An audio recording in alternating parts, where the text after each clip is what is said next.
Welcome to money management channel. எல்லாத்துக்கும் இனிய advanced புத்தாண்டு நல்வாழ்த்துக்கள். நியூ இயர் செலிப்ரேஷன் ஒட்டி ரிசர்ச் ஃபார்ம்ஸ் எல்லாம் நிறைய ஸ்டாக் ரெக்கமெண்டேஷன் கொடுத்துட்டு இருக்காங்க. அந்த வகையில் நம்ம ஒவ்வொரு ஃபெஸ்டிவலையும் ஒட்டி ஒரு சில டாப் குவாலிட்டி ரிசர்ச் புரோக்கர், இப்போ ஐசிஐசிஐ ஆகட்டும், இந்த மாதிரி குவாலிட்டியான ரிசர்ச் புரோக்கர்ஸ் என்னென்ன ஸ்டாக்ஸ் ரெக்கமெண்டேஷன் கொடுத்துருக்காங்க, அதில் நம்ம எதை கன்சிடர் பண்ணலாம் அப்படிங்கிறத பற்றி நம்ம ஒவ்வொரு ஃபெஸ்டிவல் அப்பயும் நம்ம டிஸ்கஸ் பண்ணிட்டு இருப்போம். அந்த வகையில் நியூ இயரை பேஸ் பண்ணி என்னென்ன ஸ்டாக் ரெக்கமெண்டேஷன் கொடுத்துருக்காங்க, அதே மாதிரி நம்ம சேனல் மெம்பர் ஒரு லாங் டைம் இன்வெஸ்ட்மெண்ட்டுக்கு எஸ்ஐபியில் ஒரு 1000 rupees 2000 rupees இந்த மாதிரி இன்வெஸ்ட் பண்ற அப்படி இருந்தா எப்படி இன்வெஸ்ட் பண்ணா ஒரு நல்ல வெல்த் கிரியேட் பண்ண முடியும் அப்படின்ற மாதிரி क्वेश्चंस கேட்டிருக்காரு. இது எல்லாமே நம்ம டீடைலா இந்த வீடியோல டிஸ்கஸ் பண்ணலாம். லாஸ்ட் 2 months எல்லாத்துக்குமே அந்த அளவுக்கு ஒரு பெரிய ரிட்டர்னை கொடுக்கல. மேபி ஜனவரி வரைக்கும் கூட இப்படி இருக்கிறதுக்கு வாய்ப்பு இருக்கு. அதுக்கு அப்புறம் தான் மார்க்கெட் எப்படி மூவ்மெண்ட் கொடுக்க போகுது நெக்ஸ்ட் இயர் அப்படிங்கறத பத்தி நம்ம டீடைலா பார்க்க முடியும். அந்த பண்ணி ஒரு 5 செக்டர்ஸ் எக்ஸலண்டா பர்ஃபார்ம் பண்றதுக்கு வாய்ப்பு இருக்கு அப்படின்னு ஐசிஐசிஐ டைரக்ட்ல இருந்து ஒரு 5 செக்டர் ரெக்கமெண்டேஷன்ஸ் கொடுத்திருக்காங்க. அதுல ஃபர்ஸ்ட் செக்டர்னு பாத்தீங்கன்னா இன்ஃப்ராஸ்ட்ரக்சரை பேஸ் பண்ணி இருக்கிற சிம் செக்டர், நெக்ஸ்ட் ஆட்டோ செக்டரை பத்தி கொடுத்திருக்காங்க. அதே மாதிரி ஃபார்மா செக்டரை கொடுத்திருக்காங்க, எஃப்எம்சிஜி, மெட்டல்ஸ். இந்த செக்டர் எல்லாமே ரிவைவல் ஆகிறதுக்கு நிறைய வாய்ப்பு இருக்கு அப்படின்ற மாதிரி கொடுத்திருக்காங்க. ஸோ இன்ஃப்ராஸ்ட்ரக்சரை பொறுத்த வரைக்கும் சிமெண்ட் அண்ட் மெட்டல் இருக்கு. ஆட்டோ செக்டர் அந்த அளவுக்கு பர்ஃபார்ம் பண்ணாதனால நிறைய ஃபெஸ்டிவல் வர்றதுனால ஆட்டோ செக்டரும் பர்ஃபார்ம் பண்ணுன்ற மாதிரி கொடுத்திருக்காங்க. ஃபார்மாவும் எஃப்எம்சிஜியை பொறுத்த வரைக்கும் அந்த அளவுக்கு இன்னும் பெரிய ரிட்டர்னை கொடுக்கல, நல்ல கரெக்ஷன் ஆகிட்டு தான் இருக்கு. ஸோ அதனால இந்த செக்டரை நல்லா பர்ஃபார்ம் பண்றதுக்கு வாய்ப்பு இருக்கு அப்படின்னு சொல்லியிருக்காங்க. ஸோ சிமெண்ட் செக்டரை பொறுத்த வரைக்கும் அதானி குரூப்ல இருக்கிற அம்புஜா சிமெண்ட் எக்ஸலண்டா பர்ஃபார்ம் பண்ணும், 30% வரைக்கும் பொட்டன்சியல் அப்சைடு வாய்ப்பு இருக்கு அப்படின்ற மாதிரி கொடுத்திருக்காங்க. ஸோ இதோட ரேஞ்ச் பாத்தீங்க அப்படின்னா 545 ரூபாயிலிருந்து 565 ரூபாய்க்குள்ள கிடைச்சிச்சு அப்படின்னா வாங்கலாம். டார்கெட் 715 ரூபாய்னு கொடுத்திருக்காங்க. ஸ்டாப் லாஸ் 470 ரூபாயா கொடுத்திருக்காங்க. ஸோ அம்புஜா சிமெண்ட்டை பொறுத்த வரைக்கும் ஒரு 30% அப்சைடு வாய்ப்பு இருக்கு அப்படின்ற மாதிரி கொடுத்திருக்காங்க. அசோக் லைலாண்டை பொறுத்த வரைக்கும் பாத்தீங்க அப்படின்னா இதோட பிரைஸ் ரேஞ்ச் 210 இருந்து 220 வரைக்கும் அக்யர் பண்ணலான்ற மாதிரி கொடுத்திருக்காங்க. டார்கெட் 295 கொடுத்திருக்காங்க. ஸ்டாப் லாஸ் 179 கொடுத்திருக்காங்க. 36% பொட்டன்ஷியல் அப்சைட் இருக்கு அப்படின்ற மாதிரி கொடுத்திருக்காங்க. ஃபார்மா செக்டரை பொறுத்த வரைக்கும் சைடஸ் லைஃப் நல்ல கரெக்ஷன் ஆயிருக்கு. இதோட ரேஞ்ச் 960 இருந்து 990 ரூபாய் வரைக்கும் கிடைச்சா நம்ம அக்யர் பண்ணலாம் அப்படின்ற மாதிரி கொடுத்திருக்காங்க. டார்கெட் 1320 ரூபாய்ன்ற லெவல் கொடுத்திருக்காங்க. ஸ்டாப் லாஸ் 809 ரூபாயா கொடுத்திருக்காங்க. 36% பொட்டன்ஷியல் அப்சைட் வாய்ப்பு இருக்கு அப்படின்ற மாதிரி கொடுத்திருக்காங்க. யுனைடெட் பெவரேஜஸ் பொறுத்த எஃப்எம்சிஜில கொஞ்சம் காஸ்ட்லியான ஸ்டாக்கா தான் இருக்கு. இதோட ரேஞ்ச் 1980 இருந்து 2040 கொடுத்திருக்காங்க. டார்கெட் 2525 போறதுக்கு வாய்ப்பு இருக்கு அப்படின்னு இருக்காங்க. ஸ்டாப் லாஸ் 1720 கொடுத்திருக்காங்க. இதோட அப்சைட் 25% மேல போறதுக்கு வாய்ப்பு இருக்குன்னு இருக்காங்க. மெட்டல் செக்டரை பொறுத்த வரைக்கும் வேதாந்தா கொடுத்திருக்காங்க. இதோட ரேஞ்ச் 470 இருந்து 485 வரைக்கும் கொடுத்திருக்காங்க. டார்கெட் 610 வரைக்கும் போறதுக்கு வாய்ப்பு இருக்குன்னு இருக்காங்க. ஸ்டாப் லாஸ் 410 கொடுத்திருக்காங்க. அப்சைடு 28% வரைக்கும் மேல போறதுக்கு நெக்ஸ்ட் இயர்ல வாய்ப்பு இருக்குன்னு இருக்காங்க. ஸோ இது எல்லாமே ப்ரெடிக்ஷன்ஸ் தான். சூழ்நிலைகள் எப்படி வேணாலும் மார்க்கெட்டை மாற்றலாம். ஸோ அதனால இந்த ஸ்டாக்ஸை வச்சிருக்கிறவங்க ஒரு நல்ல ஆப்பர்ச்சுனிட்டி அப்படியே ஹோல்ட் பண்ணுங்க. நியூவா இதை கன்சிடர் பண்ணலாமா அப்படின்னு என்னோட பாயிண்ட் ஆஃப் வியூல கேட்டீங்க அப்படின்னா நான் இதுல எல்லா ஸ்டாக்கையும் டெஃபினட்டா கன்சிடர் பண்ண மாட்டேன். ஸோ வேதாந்தாவை பொறுத்த வரைக்கும் நிறைய ப்ராப்ளம் இருக்கு. இது கடன் ஜாஸ்தியா இருக்கிற கம்பெனி தான். டெப்ட் ஈக்விட்டி ரேஷியோ 2.13 இருக்கு. ஸோ டெஃபினட்டா இதுக்கு பொட்டன்ஷியல் growth இருந்தாலுமே இதுல நான் ரிஸ்க் எடுக்கிறதுக்கு அந்த அளவுக்கு வாய்ப்பு கம்மி தான். ஸோ கம்ப்ளீட்டா இந்த ஸ்டாக்கை அவாய்ட் பண்ணுவேன். சைடஸ் லைஃப் பொறுத்த வரைக்கும் பாத்தீங்க அப்படின்னா இது பாத்தீங்க அப்படின்னா இண்டஸ்ட்ரி PE 35 இருக்கு. ஸோ கம்பெனி 22 இருக்கு. இதோட 52 வீக் ஹை 1324 இருக்கு. லோ 683. ஸோ லோ நல்லாவே ஃபால் ஆயிருக்கு. அதுக்கப்புறம் ரெக்கவர் ஆகி இப்ப பிலோ 1000 கீழே ட்ரேட் ஆயிட்டு இருக்கு. ஃபார்மா செக்டரை பொறுத்த வரைக்கும் ஒரு நல்ல growth இருக்கு. சைடஸ் லைஃப் எப்ப ஒரு டீசென்டான பிரைஸ்ல கிடைக்குதோ இதை அக்குமுலேட் பண்ணுங்க. லாங் டேர்முக்கு ஒரு நல்ல வெல்த் கொடுக்கறதுக்கு நிறைய வாய்ப்பு இருக்கு. அசோக் லைலாண்டை பொறுத்த வரைக்கும் பாத்தீங்க அப்படின்னா இண்டஸ்ட்ரி PE 18 இருக்கு. கம்பெனியோட PE 25 இருக்கு. இதுக்குமே கடன் ஜாஸ்தியா இருக்கிற கம்பெனி தான். 4.30 இருக்கு. ஸோ ஆட்டோ செக்டரை பொறுத்த வரைக்கும் இதோட குவாலிட்டியான ஸ்டாக்ஸே இன்னும் பெட்டர் பிரைஸ்ல கிடைக்குது. முடிஞ்ச வரைக்கும் இதுக்கு ஆப்ஷன்ல பாக்குறது பெட்டர். அம்புஜா சிமெண்ட்டை பொறுத்த வரைக்கும் அதானி குரூப்ல என்னதான் ஒரு ஃபால் வந்தாலும் இது அந்த அளவுக்கு பெரிய அளவுக்கு அஃபெக்ட் ஆகாம தான் இருக்கு. இந்த கம்பெனியை பொறுத்த வரைக்கும் இதோட ஆல் டைம் ஹை 706 இருக்கு, லோ வந்து 452, இப்போ 550 ரூபாய்ன்ற பிரைஸ்ல வந்து ட்ரேட் ஆயிட்டு இருக்கு. சிமெண்ட் செக்டரை பொறுத்த வரைக்கும் இது வந்து ஓரளவுக்கு டீசென்டா இருந்தாலுமே தானின்ற ட்ரேட்மார்க் கீழே வர்றதுனால புதுசா இன்வெஸ்ட் பண்றவங்க வேற ஆப்ஷன்ல கூட ட்ரை பண்ணலாம். யுனைடெட் பெவரேஜஸ் பொறுத்த வரைக்கும் இது வந்து கொஞ்சம் காஸ்ட்லியான கம்பெனி தான், நல்ல கம்பெனி தான். இருந்தாலுமே இண்டஸ்ட்ரி பி 43 இருக்கிறது, இது 100க்கு மேல ட்ரேட் ஆயிட்டு இருக்கு. ஸ்ட்ராங்கான ப்ரொமோட்டர் ஹோல்டிங் இருக்கிற கம்பெனி தான். டெப்ட் வந்து ரொம்ப கம்மியா இருக்கிற கம்பெனி தான். ஆல் டைம் ஹைன்னு பாத்தீங்க அப்படின்னா 2200 ரூபாய் வரைக்கும் போயிருக்கு, லோ 1600 இருக்கு. ஸோ இந்த கம்பெனியில பொறுத்த வரைக்கும் சைடஸ் லைஃப் சயின்ஸ் வந்து கன்சிடர் பண்ணலாம். அதே மாதிரி ஏதாச்சும் ஒரு ஆப்பர்ச்சுனிட்டி கிடைச்சிச்சு அப்படின்னா யுனைடெட் பெவரேஜஸ் வந்து கன்சிடர் பண்ணலாம். மற்ற வகையில பாத்தீங்க அப்படின்னா அவங்க என்னதான் ரெக்கமெண்டேஷன்ஸ் கொடுத்தாலும் நம்மளும் ஒரு சில பெராமீட்டர்ஸ் பார்த்துட்டு அதுக்கப்புறம் இன்வெஸ்ட் பண்றது பெட்டரா இருக்கும். நெக்ஸ்ட் ரெக்கமெண்டேஷன் பாத்தீங்கன்னா சுதீப் எக்கனாமிக்ஸ் டைம்க்கு ஒரு ஆர்டிகல் கொடுத்திருந்தாங்க. ஸோ அதுல பாத்தீங்க அப்படின்னா ஒரு சில ஸ்டாக்ஸ் வந்து நல்லா பர்ஃபார்ம் பண்றதுக்கு வாய்ப்பு இருக்கு. அது மெயினா வந்து 2 கம்பெனிஸ் ரிலையன்ஸும் எல்ஐசி எக்ஸலண்டா பர்ஃபார்ம் பண்றதுக்கு நிறைய ஆப்பர்ச்சுனிட்டிஸ் இருக்கு அப்படின்ற மாதிரி கொடுத்திருக்காங்க. ஸ்டாக் வைஸ் இல்லைனாலும் ரிலையன்ஸ் வந்து வேல்யூ அன்லாக் பண்றதுக்கு நிறைய ப்ராசஸ் வந்து நெக்ஸ்ட் இயர்ல ஸ்டார்ட் பண்ணுவாங்கன்னு கொடுத்திருக்காங்க. அது வகையில ஜியோவும் ரீட்டைல வந்து தனியா பிரியறப்ப இந்த கம்பெனிக்கு வந்து ஒரு நல்ல பெனிஃபிட் கொடுக்கறதுக்கு ஆப்பர்ச்சுனிட்டிஸ் இருக்கு அப்படின்ற மாதிரி சொல்லியிருக்காங்க. இதை பத்தி நம்ம டீடைலாவே டிஸ்கஸ் பண்ணிருக்கிறோம். இன்சூரன்ஸை பொறுத்த வரைக்கும் எல்ஐசி வந்து நல்லா பர்ஃபார்ம் பண்றதுக்கு வாய்ப்பு இருக்கு அப்படின்னு இருக்காங்க. எஃப்எம்சிஜியை பொறுத்த வரைக்கும் ஹெச்யூஎல் சரி, டாபர், பிரிட்டானியா இது எல்லாமே வந்து ஆல் டைம் ஹைல இருந்து கரெக்ஷன் ஆகி இப்ப நியர்லி 52 வீக் லோக்கு பக்கமா தான் வந்து ட்ரேட் ஆயிட்டு இருக்கு. இந்த கம்பெனி மட்டும் இல்ல, எஃப்எம்சிஜியில் இருக்கிற எல்லா கம்பெனியுமே நல்லா கரெக்ஷன் ஆயிருக்கு. டிஃபென்ஸ் செக்டரை பொறுத்த வரைக்கும் பாரத் எலக்ட்ரானிக்ஸ் வந்து கன்சிடர் பண்ணலான்ற மாதிரி சொல்லியிருக்காங்க.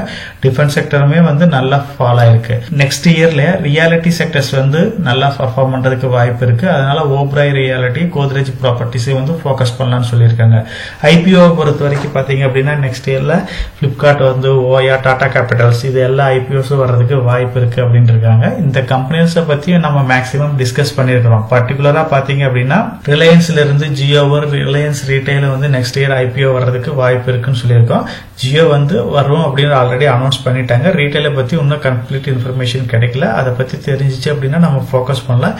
இது எல்லாமே வேல்யூ அன்லாக் ஆகிறப்ப ரிலையன்ஸ்க்கு வந்து ஒரு நல்ல growth கொடுக்கிறதுக்கு வாய்ப்பு இருக்கு. இப்ப ரீசன்ட் டைம்ல வந்து இந்த போனஸ்க்கு அப்புறம் பாத்தீங்க அப்படின்னா அந்த ஸ்டாக் வந்து நியர்லி 52 வீக் லோல தான் ட்ரேட் ஆயிட்டு இருக்கு. பார்க்கலாம் நெக்ஸ்ட் இயர் வந்து இந்த ஸ்டாக்ஸ் எல்லாம் இந்த நியூஸ் வர்றப்ப எப்படி பர்ஃபார்ம் பண்ண போகுதுன்ட்டு. டாடா கேபிட்டலை பத்தி இப்ப லாஸ்ட் வீக்ல நியூஸ் கிடைச்சிச்சு. ஸோ டாடா குரூப்ல இருந்து டாடா டெக்னாலஜிக்கு அப்புறம் மிகப்பெரிய ஐபிஓ வரப்போகுது. இதுக்குமே வந்து நல்ல ஆப்பர்ச்சுனிட்டிஸ் வந்து நெக்ஸ்ட் இயர்ல இருக்கும்.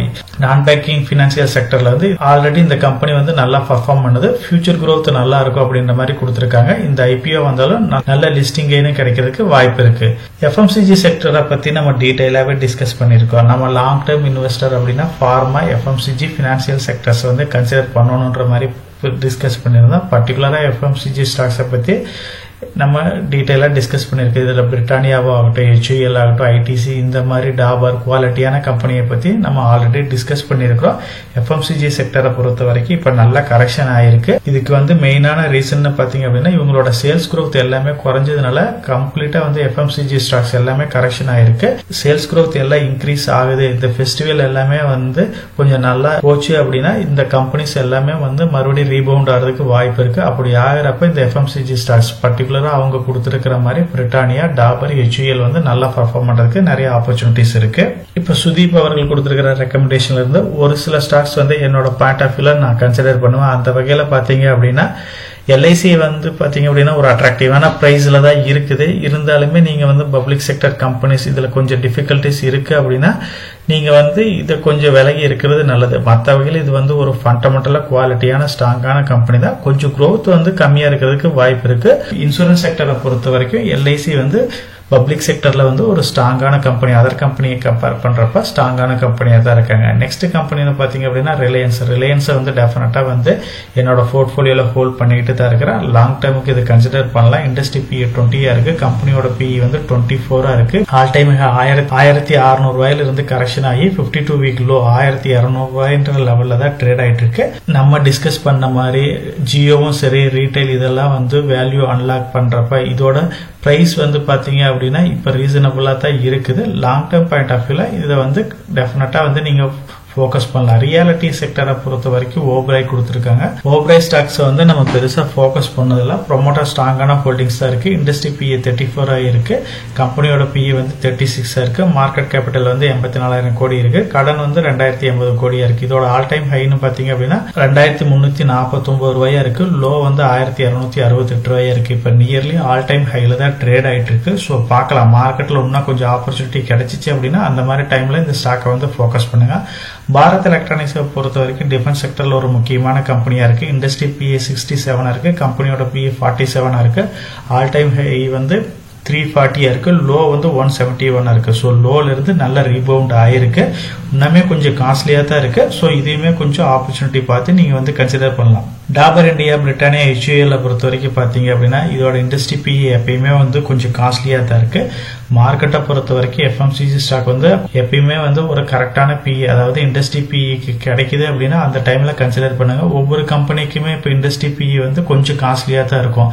HUL பொறுத்த வரைக்கும் இந்த இண்டஸ்ட்ரி PE 60 இருக்கு. இப்போ 53 PE ட்ரேட் ஆயிட்டு இருக்கு. பிரிட்டானியா பொறுத்த வரைக்கும் 53 இருக்குது. நியர்லி 53 தான் ட்ரேட் ஆயிட்டு இருக்கு. அதே மாதிரி டாபரை பொறுத்த வரைக்கும் 35 இப்போ கொஞ்சம் காஸ்ட்லியா 51 லெவல்ல ட்ரேட் ஆயிட்டு இருக்கு. இந்த ஸ்டாக்ஸை பொறுத்த வரைக்கும் இண்டஸ்ட்ரி PEக்கு ஈக்குவலாவோ இல்ல பிலோ 52 PEக்கு கீழே இந்த ஸ்டாக்ஸ் எல்லாம் ட்ரேட் ஆகுது அப்படின்னா நீங்க ஸ்டெப் பை ஸ்டெப்பா உங்களோட அமௌண்ட்டை பிரிச்சு ஒவ்வொரு ஃபாலையும் இன்வெஸ்ட் பண்ணிக்கிட்டு இருந்தாவே போதும். ரொம்ப கரெக்டாகவும் நம்ம அப்போ இன்வெஸ்ட் பண்ணலாம் அப்படின்னா இந்த செக்டர்ல முடிஞ்ச வரைக்கும் நம்ம இன்வெஸ்ட் பண்ண முடியாம போயிடும். ஸோ இந்த மாதிரி இண்டஸ்ட்ரி PE கரெக்ஷன் பிளஸ் 52 லோல கொஞ்சம் கரெக்ட் ஆகுது, மார்க்கெட் ஹெவியா ஃபால் ஆகுது அப்படின்னா அந்த மாதிரி டைம்ல இப்போ இன்வெஸ்ட் பண்ணுங்க. FMCG செக்டரை பொறுத்த வரைக்கும் லாங் டைம்ல நம்ம வெயிட் பண்ற அப்படி இருந்தா இப்போ வந்து உங்களோட அமௌண்ட்டை ஸ்பிளிட் பண்ணி இன்வெஸ்ட் பண்ணுங்க.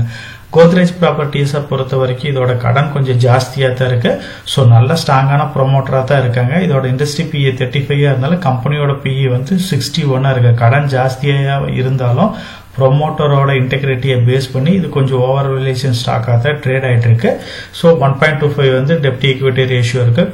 மார்க்கெட்டை பொறுத்த வரைக்கும் ரியாலிட்டி செக்டர்ல இன்னும் கொஞ்சம் கரெக்ஷன் ஆச்சு அப்படின்னா அந்த மாதிரி டைம்ல ஃபோக்கஸ் பண்றது பெட்டரா இருக்கும்.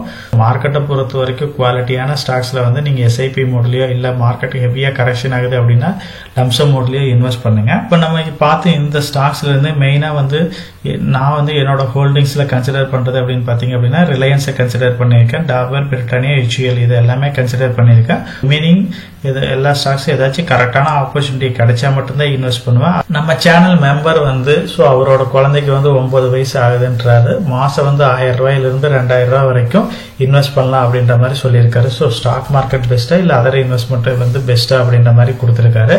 இவருக்கு வந்து கண்டிப்பா வந்து 2025 சிறப்பா அமையறதுக்கு எல்லா வகையிலையும் என்னோட வாழ்த்துக்கள்.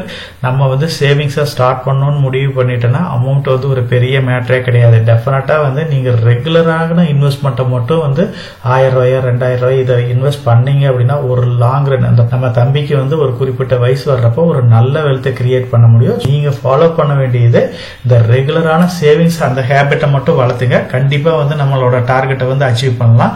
நம்ம சேனலை பொறுத்த வரைக்கும் டீடைலாவே டிஸ்கஸ் பண்ணிருக்கோம். PPF, கோல்டு, நிப்டி 50 இதுல இன்வெஸ்ட் பண்ணா எந்த அளவுக்கு ரிட்டர்ன்ஸ் கிடைக்கும் அப்படின்னு நம்ம ஆல்ரெடி டிஸ்கஸ் பண்ணிருக்கோம். SIPல அதுல வந்து பெஸ்டான ஆப்ஷன் வந்து ஈக்விட்டியில இன்வெஸ்ட் பண்றது பெஸ்டான ஆப்ஷன் அப்படின்ற மாதிரி நம்ம வந்து கன்க்ளூட் பண்ணிருப்போம்.